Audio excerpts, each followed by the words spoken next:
والسلام على أشرف الأنبياء والمرسلين وعلى آله وصحبه أجمعين. رب اشرح لي صدري ويسر لي واحلل عقدة من لساني يفقهوا قولي. استغفر الله العظيم استغفر الله العظيم استغفر الله العظيم الذي لا إله إلا هو الحي القيوم وأتوب إليه. قال الشيخ المعلم رحمه الله تعالى نفعنا الله بعلومه في الدارين آمين. Al-Babu Tasi wa Thalathun fi Mat'inna Niyaha 'anil Mayyit. Ya, kemarin masih menjelaskan tentang larangan untuk meratapi mayit, ya.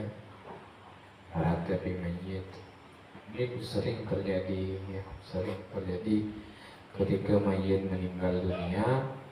Itu sebahagian keluarga ada yang tidak merelakan, ya, sehingga dia meratapi mayit, menangisi mayit, ya, terus menceritakan tentang kebaikannya dan sebagainya. Itu sangat dilarang oleh agama. Wa qala alaihi salatu wassalam,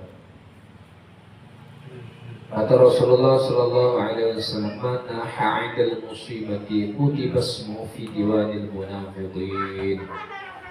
Kata Rasulullah sallallahu alaihi wasallam, barang siapa yang dianya meratap ketika dianya mendapat musibah. Jadi meninggalnya orang itu kan kadang dianggap sebagai musibah sehingga diratapi.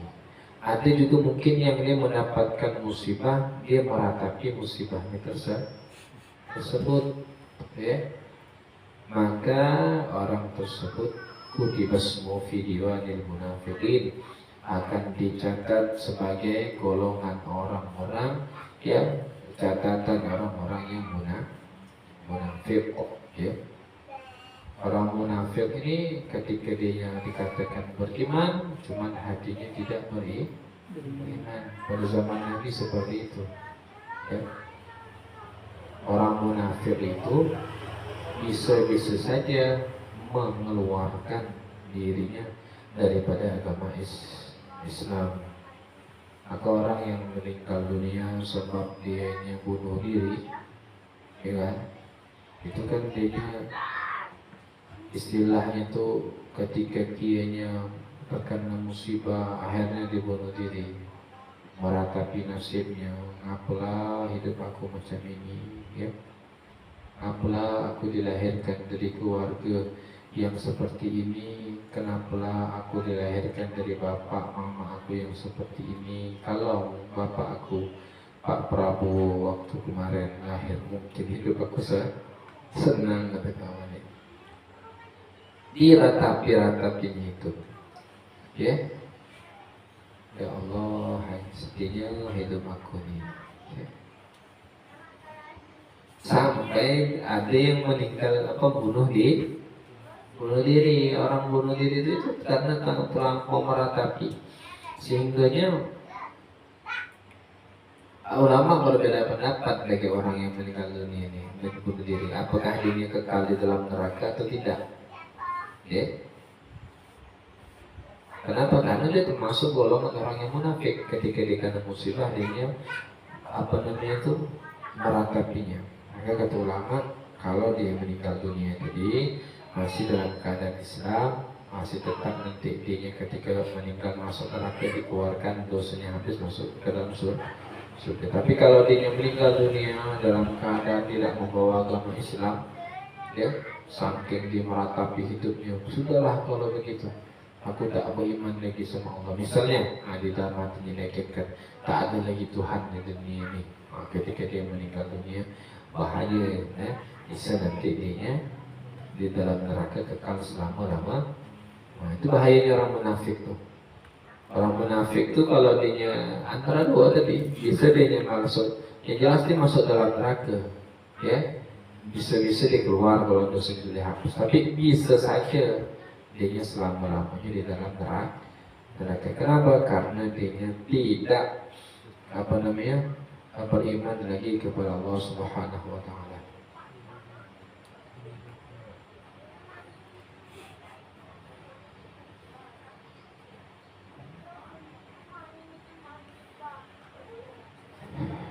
Di dalam kitab Zawajir saya dikatakan disunahkan ya, disuruh untuk orang yang mendapatkan musibah daripada kemeninggalan bimayyitin wa fi nafsi wa ahlihi wa amali wa in khaffat, daripada dirinya ataupun orang lain ataupun keluarganya ataupun hartanya ya, ayyak tsara min qawli inna lillahi wa inna ilaihi raji'un.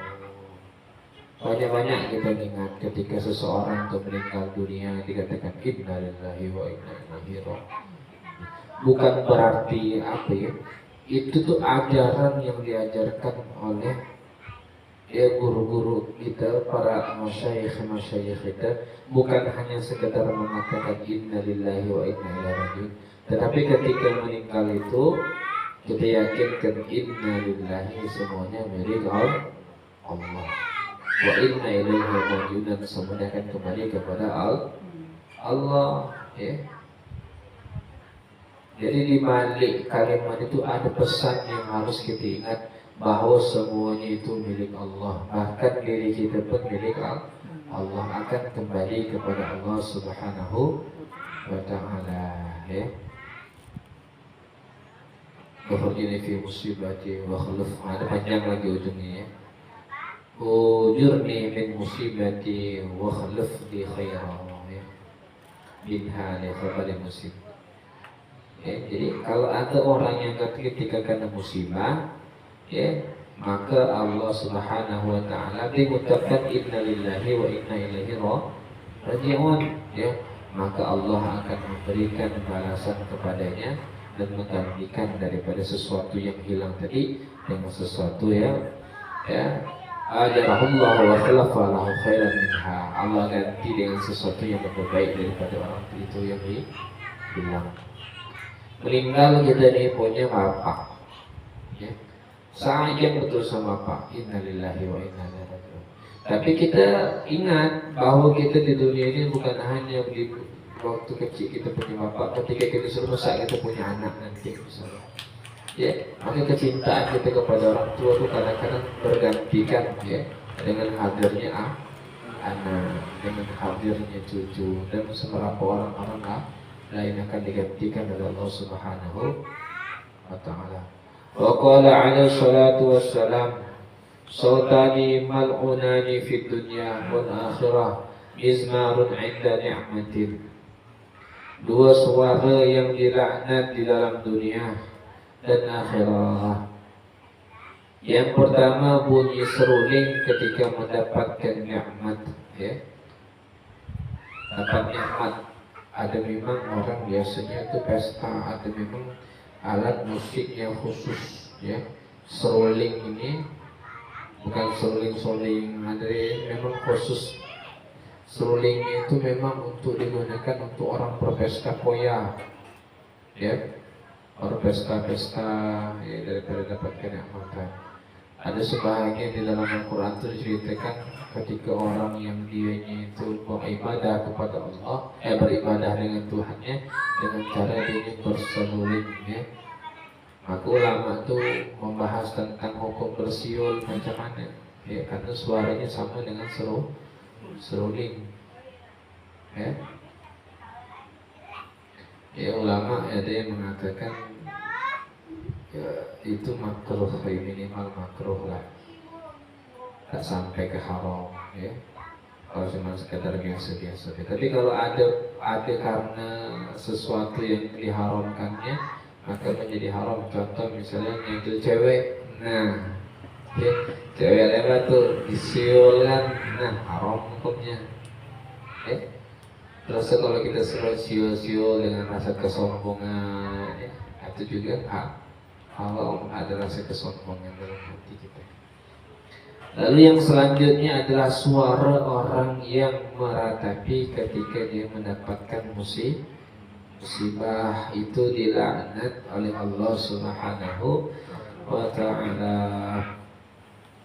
Wa qala alaihi salatu wassalam, man kharaqa biyadihi hayban aw khalasha 'khaddan aw darabahu aw naha 'inda al-musibati kana 'asiyan lillahi wa rasulih barang siapa yang merobek-robek baju kerahnya, ya, dan mencakar-cakar mukanya atau memukuli mukanya atau meratapi ketika mendapatkan musibah, sungguhlah orang tersebut telah bermaksiat kepada Allah Subhanahu wa Ta'ala. Tolong ya itu tuh. Dia kadang mukul ke muka buduhnya ke di buduhnya ya, tak mukul ke muka kadang. Apa begitu ngapira? Kadang-kadang kita ngomong di film-film memang dipraktekkan memang ya, dikoyak-koyakkan bajunya, oh, ya, dia kayak orang gila lah, dia stres sudah jadinya, dan apalah meninggal mah, ya aku masih sayang, ya masih perlu bimbingan, mengapa engkau meninggalkan aku?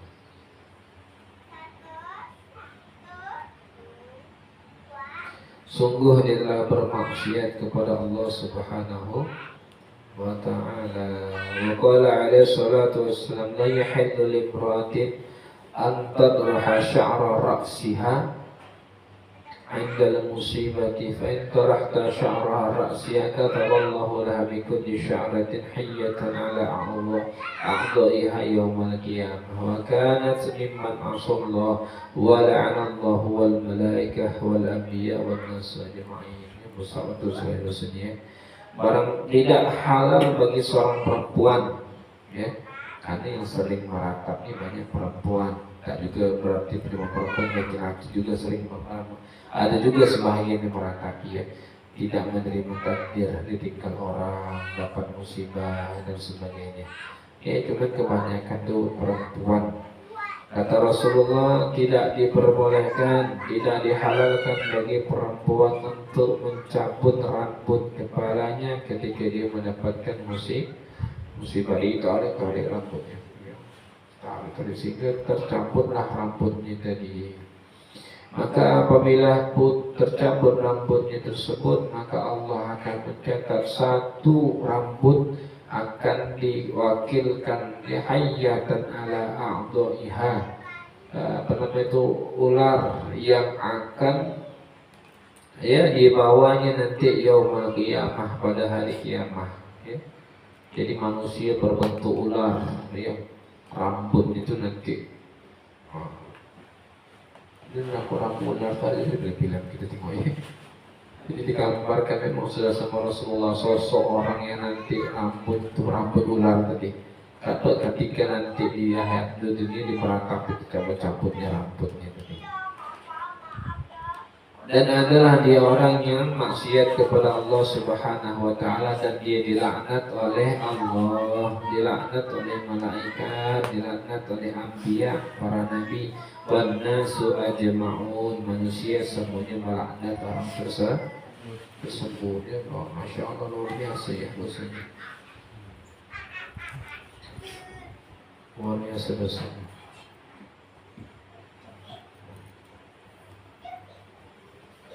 Ya,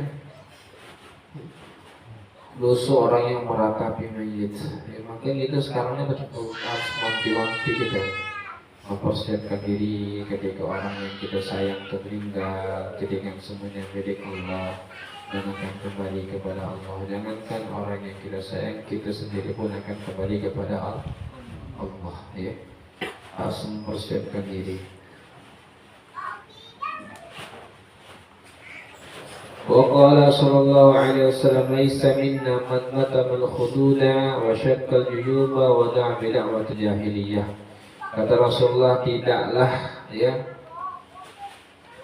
bagian, laisa minna, bukanlah ajaran kami, kata Rasulullah sallallahu alaihi wasallam, ay min ahli tariqina, daripada jalan-jalan kami, kata Rasulullah, orang-orang yang merobek kerahnya, ya, bajunya dirobek-robek, kerahnya dirobek-robek, wasyakkal yuba, dan memukul pipinya, dipukulnya, buduhnya, ya, awada bidawatil jahiliyah, dan dianya memanggil dengan suruhan orang-orang jahiliyah, ada niat, ya. Di sini wabahalah, ya, wastalalah, ya. Istilahnya mungkin kalau bahasa kita tuh, ya aduhai, mampuslah aku, begitulah. macam orang-orang jahil, orang-orang bodoh yang padahal semuanya belum berakhir walaupun kita dikenal oleh orang yang kita sayangi ya. Walhasil ketika kita ditinggalkan oleh orang yang kita sayangi, mungkin belum sempat kita membahagiakannya, kita kirimkan Fatihah, kita kirimkan Yasin, itu yang lebih bermanfaat daripada kita meratapinya, menangisinya ya. Itu yang lebih bermanfaat. Dibacakan Yasin, dibacakan Al-Quran, dikhatamkan Quran di rumahnya dan sebagainya. Itu yang diharapkan oleh mayyit, bukan tatapan yang kita ratapi ya. Semoga Allah Subhanahu wa Ta'ala memberikan kita semua kelapangan dada dalam setiap musibah yang diberikan kepada kita, ditinggalkan daripada keluarga-keluarga kita, orang-orang yang kita sayangi. Amin Allahumma amin. Itu akan datang yang bab yang terakhir daripada kitab Mubahul Hadis kita, bab yang ke-40 fi fadilatis sabr 'indal musibati. Ini dijelaskan nanti tentang fadilah sabar terhadap musibah.